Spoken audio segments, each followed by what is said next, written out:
देखिए हमारा पहला क्वेश्चन है, वर्ष 2022 में किस देश में G7 का आयोजन किया गया।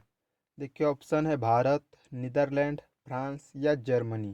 तो इसका राइट आंसर हो जाएगा आपका ऑप्शन डी, जर्मनी। ठीक है, G7 में देखिए कुल कितने देश हैं, तो G7 में कुल जो है कि 7 देश हैं। इसकी स्थापना कब हुई थी, तो G7 की जो स्थापना है वर्ष 1975 में जो इसकी स्थापना हुई थी, और 2022 में जो इसकी आयोजन है वो आपके जर्मनी में किया गया है।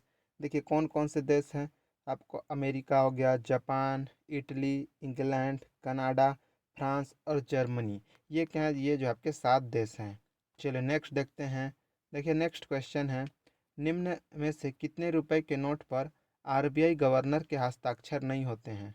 ठीक है, देखिए ऑप्शन है 10 रुपये, 1 रुपये, 20 रुपये या 50 रुपये। किन नोट पर जो है कि आरबीआई ठीक है, नोट पर गवर्नर के हस्ताक्षर नहीं होते हैं। तो इसका राइट आंसर हो जाएगा ऑप्शन बी, 1 रुपये के नोट पर। ठीक है, 1 रुपये के नोट पर किसका हस्ताक्षर होता है, तो 1 रुपये के नोट पर जो है कि आपके वित्त सचिव का हस्ताक्षर होता है। देखिए आरबीआई, आरबीआई की स्थापना कब हुई थी, तो आरबीआई की जो स्थापना है आपके 1 अप्रैल 1935 में जो है आरबीआई की स्थापना होती है। और इसका जो पहला जो हेडक्वार्टर था वो कहाँ था, तो इसका जो हेडक्वार्टर था कोलकाता में था, जो कि 1937 में आपके कहाँ ले जाया जाता है, तो 1937 में जो आपके मुंबई ले जाया जाता है। इसके जो पहले गवर्नर थे, ठीक है, पहले गवर्नर कौन थे, तो ऑसबोर्न स्मिथ जो वो आरबीआई के पहले गवर्नर थे। और पहले भारतीय गवर्नर कौन थे, तो सीडी देशमुख जो वो आरबीआई के पहले भारतीय गवर्नर थे। और इसका जो राष्ट्रीयकरण है, ठीक है, आरबीआई को जो राष्ट्रीयकरण है वो वर्ष 1949 में जो इसका राष्ट्रीयकरण किया जाता है। चलिए नेक्स्ट देखते हैं। देखिए ये किस समिति की सिफारिश पर होता है, तो यंग हिल्टन समिति की सिफारिश पर जो इसकी स्थापना होती है। तो ये सभी पॉइंट भी आपको याद होने चाहिए। चलिए नेक्स्ट देखते हैं। नेक्स्ट क्वेश्चन है, national rifles association of India की स्थापना कब हुई थी। तो इसका राइट आंसर हो जाएगा आपका ऑप्शन बी, 1951। देखिए ऑप्शन डी भी जो है कि सेम है, तो ऑप्शन बी और डी जो इसका आंसर हो जाएगा। 1951 में जो इसकी स्थापना हुई थी, किसके द्वारा किया गया था, इसके संस्थापक कौन थे, तो इसके संस्थापक जो थे आपके जीबी मावलंकर। जीबी मावलंकर जो वो इसके संस्थापक थे। और जीबी मावलंकर कौन थे, तो ये लोकसभा के जो पहले अध्यक्ष थे वो कौन थे, जीबी मावलंकर थे। गणेश वासुदेव मावलंकर जो इनका फुल नाम पूरा नाम है। चलिए नेक्स्ट देखते हैं। नेक्स्ट क्वेश्चन है, भारत के संविधान द्वारा प्रदान किए गए मौलिक अधिकारों के अनुसार राज्य निम्न में से किस वर्ष के बच्चों को मुफ्त और अनिवार्य शिक्षा देने के लिए जो है वो बाध्य है। तो इसका राइट आंसर हो जाएगा आपका ऑप्शन जो है कि सी, 6 से 14 वर्ष के बच्चों को। ठीक है, 6 से 14 वर्ष के बच्चों को जो राज्य है वो मौलिक अधिकार के तहत बच्चों को मुफ्त और अनिवार्य शिक्षा देने के लिए क्या है, तो बाध्य है। देखिए 86वां संविधान संशोधन 2002 के तहत क्या जोड़ा गया था, तो अनुच्छेद 21A जोड़ा गया था। ठीक है, 86वां संविधान संशोधन 2002, इसके तहत क्या जोड़ा गया, अनुच्छेद 21A जो है वो जोड़ा गया, जो कि क्या है, तो जो शिक्षा से संबंधित है। चलिए नेक्स्ट देखते हैं। नेक्स्ट क्वेश्चन है, निम्नलिखित में से कौन सा एक ऑप्टिकल डिस्क का उदाहरण नहीं है। तो इसका राइट आंसर हो जाएगा आपका option C, PROM. PROM जो है किसका पार्ट है, तो पी रोम जो आपका रोम का जो है कि प्रकार है। इसका फुल फॉर्म क्या होता है, तो प्रोग्रामेबल रीड ओनली मेमोरी जो है वो पी रोम का फुल फॉर्म होता है। बाकी आपका हो गया सी डी रोम, ब्लू रे डिस्क और डीवीडी, ये सभी क्या है, तो ऑप्टिकल डिस्क के एग्जाम्पल हैं। चलिए नेक्स्ट देखते हैं। नेक्स्ट है, गायन की मांड शैली का संबंध निम्नलिखित में से किस राज्य से है। तो इसका आंसर हो जाएगा आपका ऑप्शन डी, राजस्थान। ठीक है, गायन की जो मांड शैली है इसका संबंध जो आपके राजस्थान राज्य से है। नेक्स्ट क्वेश्चन देखते हैं। देखिए अगला हमारा क्वेश्चन है, भारतीय संविधान के निम्नलिखित में से कौन सा अनुच्छेद राष्ट्रपति के शपथ से संबंधित है। तो इसका राइट आंसर हो जाएगा आपका ऑप्शन सी, अनुच्छेद 60। ठीक है, राष्ट्रपति के शपथ से संबंधित अनुच्छेद कौन सा है, तो आपका अनुच्छेद 60 हो जाएगा। देखिए अनुसूची 3 में जो है कि शपथ का वर्णन जो है वो अनुसूची 3 में, थोड़ी सॉरी अनुसूची 2 में जो है शपथ का वर्णन किया गया है, लेकिन राष्ट्रपति, राज्यपाल, इन सभी के शपथ का वर्णन जो है अनुसूची 2 में नहीं किया गया है। ठीक है, इनका उल्लेख जो आपके अनुच्छेद में है। देखिए अनुच्छेद 52 क्या है, तो अनुच्छेद 52 के तहत क्या है, भारत का जो है कि एक राष्ट्रपति होगा, इसका उल्लेख कहाँ है, तो अनुच्छेद 52 में किया गया है। अनुच्छेद 54 किससे संबंधित है, तो राष्ट्रपति के चुनाव प्रक्रिया से संबंधित है अनुच्छेद 54।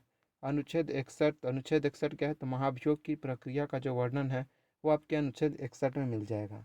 चलिए नेक्स्ट देखते हैं। अगला क्वेश्चन है, निम्नलिखित में से कौन सा सुमेलित नहीं है। ठीक है, कुछ विदेशी यात्री हैं और उनके देश जो है वो दिए गए हैं, तो इनमें से कौन से जो है वो संबंधित नहीं है। तो इसका राइट आंसर हो जाएगा आपका ऑप्शन सी, पीटर मुंडी। पीटर मुंडी कहाँ के थे, तो पीटर मुंडी जो आपके इंग्लैंड के रहने वाले थे। बाकी मार्को पोलो ये इटली के रहने वाले थे। अल बरूनी ये उज्बेकिस्तान के रहने वाले थे। और इबन बतूता ये जो है कि मोरक्को के रहने वाले थे। देखिए इसमें सबसे इम्पोर्टेंट क्या है, तो इबन बतूता जो है वो मोरक्को के रहने वाले थे। ये जो आपके हर एग्जाम में पूछे ही जाते हैं। चलिए अगला देखते हैं। नेक्स्ट क्वेश्चन है, सरिस्का टाइगर रिजर्व कहाँ स्थित है। ठीक है, जो सरिस्का टाइगर रिजर्व है आपके किस राज्य में स्थित है, तो इसका राइट आंसर हो जाएगा आपका ऑप्शन डी। ठीक है, राजस्थान। राजस्थान राज्य में जो है कि टाइगर रिजर्व जो है वो हुआ था। देखिए 1978 में जो है कि बाघ अभ्यारण्य में जो है कि इसे शामिल किया गया था। वर्तमान में कितने हैं, तो वर्तमान में जो है कि 53 जो है वो टाइगर रिजर्व हैं। और 53वां टाइगर रिजर्व कौन सा है, तो आपका छत्तीसगढ़ में जो है स्थित है। गुरु घासी दास टाइगर रिजर्व जो है वो आपका 53वां टाइगर रिजर्व है। देखिए टाइगर प्रोजेक्ट की जो शुरुआत है वो कब हुई थी। देखिए ये क्वेश्चन जो आपके हर एग्जाम में जो है कि लगभग पूछे ही जाते हैं कि टाइगर प्रोजेक्ट की शुरुआत कब हुई थी, तो 1973 में जो है वो टाइगर प्रोजेक्ट की शुरुआत हुई थी। चलिए नेक्स्ट देखते हैं। देखिए अगला क्वेश्चन है, भारत में म्यूचुअल फंड उद्योग निम्नलिखित में से किस संगठन द्वारा नियंत्रित किया जाता है। ठीक है, जो म्यूचुअल फंड उद्योग है वो किसके द्वारा जो है कि कंट्रोल किया जाता है, तो इसका राइट आंसर हो जाएगा आपका ऑप्शन बी, सेबी और आरबीआई। ठीक है, सेबी और आरबीआई के द्वारा जो है वो इसका कंट्रोल किया जाता है। देखिए सेबी का फुल फॉर्म क्या होता है, तो security exchange board of India जो वो सेबी की फुल फॉर्म होती है। और सेबी की जो स्थापना है वो 1988 में होता है। ठीक है, 1988 में सेबी की स्थापना होती है, लेकिन जो इसका अधिनियम आता है वो 1992 में आता है। देखिए आरबीआई का भी बता दिया, 1 अप्रैल 1935 को इसकी स्थापना जो होती है यंग हिल्टन समिति की सिफारिश पर। तो इसका राइट आंसर हो जाएगा आपका ऑप्शन बी। ठीक है, सेबी और आरबीआई। चलिए अगला देखते हैं। देखिए नेक्स्ट क्वेश्चन है, निम्न में से किस राज्य का गठन 9 नवंबर 2000 को हुआ था जिसे देवताओं की भूमि के रूप में जाना जाता है। देखिए सीएचएसएल में ये क्वेश्चन पूछा गया है। ठीक है, शायद 2021 में जो ये क्वेश्चन आपका पूछा जा चुका है। तो किसे देवताओं की भूमि कहा जाता है, तो इसका राइट आंसर हो जाएगा आपका ऑप्शन बी, उत्तराखंड। उत्तराखंड का गठन जो है 9 नवंबर 2000 को हुआ था। देखिए 2000 में जो है कि 3 राज्य का गठन हुआ था। 1 नवंबर 2000 को जो है कि आपका छत्तीसगढ़ का, जो कि मध्य प्रदेश से अलग होकर बना था। और 15 नवंबर 2000 को जो है कि झारखंड का जो है निर्माण हुआ था। देखिए उत्तराखंड की राजधानी क्या है, तो उत्तराखंड की जो राजधानी है वो देहरादून है। ठीक है, उत्तराखंड की जो राजधानी है वो देहरादून है। और इसकी ग्रीष्मकालीन जो राजधानी है वो कौन सी है, तो गैरसैंण जो है वो इसकी ग्रीष्मकालीन राजधानी है। उत्तराखंड में जो विधानसभा सीट है वो कितना है, तो विधानसभा सीट जो आपके 68 जो यहाँ की विधानसभा सीट है। ठीक है, तो इसका राइट आंसर हो जाएगा आपका ऑप्शन बी, उत्तराखंड। चलिए अगला देखते हैं। अगला क्वेश्चन है, रिकेट्स और रतौंधी रोग क्रमशः किस विटामिन की कमी के कारण होता है। ठीक है, जो रिकेट्स और रतौंधी होता है वो किस विटामिन की कमी के कारण होता है, तो इसका राइट आंसर हो जाएगा आपका ऑप्शन डी, विटामिन डी और विटामिन ए। ठीक है, विटामिन डी की कमी से क्या होता है, तो विटामिन डी की कमी से जो आपका रिकेट्स होता है, और विटामिन ए की कमी से जो आपका रतौंधी रोग होता है। चलिए नेक्स्ट देखते हैं। अगला क्वेश्चन है, 1905 में बंगाल विभाजन के लिए निम्नलिखित में कौन जिम्मेदार था, तो इसका राइट आंसर हो जाएगा आपका ऑप्शन सी, लॉर्ड कर्जन। ठीक है, लॉर्ड कर्जन जो है वो इस टाइम जो है क्या थे, गवर्नर थे। तो इन्होंने जो है क्या करता है, तो इन्होंने जो है वो 19 जुलाई ठीक है 19 जुलाई 1905 को क्या कर देते हैं, तो बंगाल विभाजन की घोषणा कर देते हैं। और 20 जुलाई को क्या हो जाता है, तो 20 जुलाई को जो है कि भारत सचिव का जो है कि हस्ताक्षर हो जाता है। और 16 अक्टूबर 1905 को क्या हो जाता है, 16 अक्टूबर 1905 को बंगाल विभाजन कर दिया जाता है। ठीक है, तो बंगाल विभाजन के समय जो आपके गवर्नर या वायसराय कौन थे, तो आपका लॉर्ड कर्जन थे। चलिए नेक्स्ट देखते हैं। देखिए बंगाल विभाजन कब रद्द हुआ, तो 1911 में जो है कि जब लॉर्ड हार्डिंग जो है उसके वायसराय थे, उस टाइम जो है वो आपके बंगाल विभाजन रद्द होता है और दिल्ली को जो है कि उस टाइम राजधानी बना दिया जाता है। चलिए अगला देखते हैं। अगला क्वेश्चन है, प्रकाश संश्लेषण की प्रक्रिया में निम्नलिखित में से कौन सी गैस निकलती है। जबकि प्रकाश संश्लेषण होता है, इसमें जो है कौन सी गैस निकलती है, तो इसका राइट आंसर हो जाएगा आपका ऑप्शन बी ऑक्सीजन। ठीक है, ऑक्सीजन गैस जो है वो निकलती है। चलिए, और अवशोषित कौन सी होती है, तो अवशोषित जो आपका कार्बन डाइऑक्साइड CO2 जो आपका अवशोषित होती है। नेक्स्ट देखते हैं।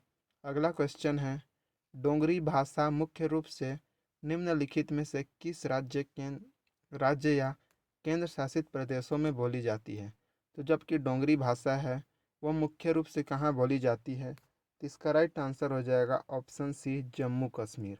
ठीक है, डोगरी भाषा, देखिए डोगरी भाषा को 52वां संविधान संशोधन 2003 के तहत जो है वो जोड़ा गया था। इसके तहत जो है बोडो, डोगरी, मैथिली, संथाली, ये 4 भाषाएं जो है वो जोड़ी गई थी 52वां संविधान संशोधन 2003।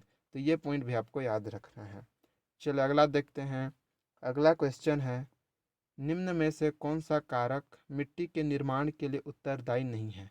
ठीक है, मिट्टी के फॉर्मेशन के लिए कौन सा जो इसमें से ऑप्शन दिया वो नहीं है, तो इसका राइट आंसर हो जाएगा आपका ऑप्शन ए मवेशी चराई। ये जो आपके मिट्टी के निर्माण में उत्तरदायी नहीं है। चलिए अगला देखते हैं। नेक्स्ट क्वेश्चन है, जलोढ़ मिट्टी के बारे में कौन सा कथन सही नहीं है। तो देखिए कौन सा कथन जो आपका सही नहीं है पूछा है। हिमालय क्षेत्र में हमें जलोढ़ मिट्टी मिलती है। ऑप्शन बी है उत्तरी मैदान जलोढ़ मिट्टी के बने होते हैं। महानदी गोदावरी और कृष्णा के डेल्टा जलोढ़ मिट्टी से बने हैं। पुराने जलोढ़ को बांगर और नए जलोढ़ को खादर कहा जाता है। तो इसमें कौन सा कथन गलत है। देखिए ये उत्तरी मैदान जलोढ़ मिट्टी का ये सही है। महानदी गोदावरी कृष्णा के डेल्टा जलोढ़ मिट्टी के बने हैं, ये भी सही है। देखिए पुराने जो जलोढ़ होते हैं उसे क्या कहा जाता है, बांगर कहा जाता है। और जो नए जलोढ़ मिट्टी है उसे आपका खादर कहा जाता है। तो इसका राइट आंसर क्या हो जाएगा, ऑप्शन ए। हिमालय क्षेत्रों में हमें जलोढ़ मिट्टी मिलती है, ये कथन जो है वो गलत है। हिमालय क्षेत्रों में जो है कि जलोढ़ मिट्टी नहीं मिलती है। चलिए नेक्स्ट देखते हैं। नेक्स्ट क्वेश्चन है, एक उपकरण या प्रोग्राम जो कंप्यूटर को टेलीफोन या केबल लाइनों पर डेटा संचारित करने में सक्षम बनाता है कहलाता है। तो इसका राइट आंसर हो जाएगा ऑप्शन बी मॉडेम। ठीक है, मॉडेम वह उपकरण या प्रोग्राम है जो कंप्यूटर को टेलीफोन या केबल लाइनों पर डेटा संचारित करने में सक्षम बनाता है। चलिए नेक्स्ट देखते हैं। देखिए मॉनिटर, मॉनिटर क्या है, तो मॉनिटर जो आपका एक क्या है, आउटपुट डिवाइस है। मदरबोर्ड, मदरबोर्ड को क्या कहा जाता है, तो मदरबोर्ड को आपका सर्किट बोर्ड या मेन बोर्ड जो आपके मदरबोर्ड को कहा जाता है। चलिए नेक्स्ट देखते हैं। देखिए नेक्स्ट है, भारत के पहले राष्ट्रीय सुरक्षा सलाहकार कौन थे। ठीक है, जो भारत के पहले राष्ट्रीय सुरक्षा सलाहकार थे वो कौन थे, तो इसका राइट आंसर हो जाएगा ऑप्शन सी ब्रिजेश मिश्रा। ठीक है, ब्रिजेश मिश्रा जो है वो भारत के पहले राष्ट्रीय सुरक्षा सलाहकार थे। और वर्तमान में कौन है, तो वर्तमान में आपके अजीत डोभाल जो है वो वर्तमान में जो आपके राष्ट्रीय सुरक्षा सलाहकार हैं। और राष्ट्रीय सुरक्षा दिवस कब मनाया जाता है, तो राष्ट्रीय सुरक्षा जो दिवस है आपका 4 मार्च को जब वो राष्ट्रीय सुरक्षा दिवस सेलिब्रेट किया जाता है। चलिए नेक्स्ट देखते हैं। हमारा अगला क्वेश्चन है, देखिए हमारा लास्ट क्वेश्चन है और इस क्वेश्चन का आंसर आपको कमेंट करके बताना है कि निम्नलिखित में से किसे भारत का नेपोलियन कहा जाता है। देखिए ऑप्शन आपके सामने है, तो इसका आंसर आपको कमेंट करके बताना है। तो दोस्तों वीडियो अच्छी लगी तो वीडियो को लाइक शेयर करें और अगर आप हमारे चैनल पर नए हैं तो चैनल को सब्सक्राइब कर लें। धन्यवाद।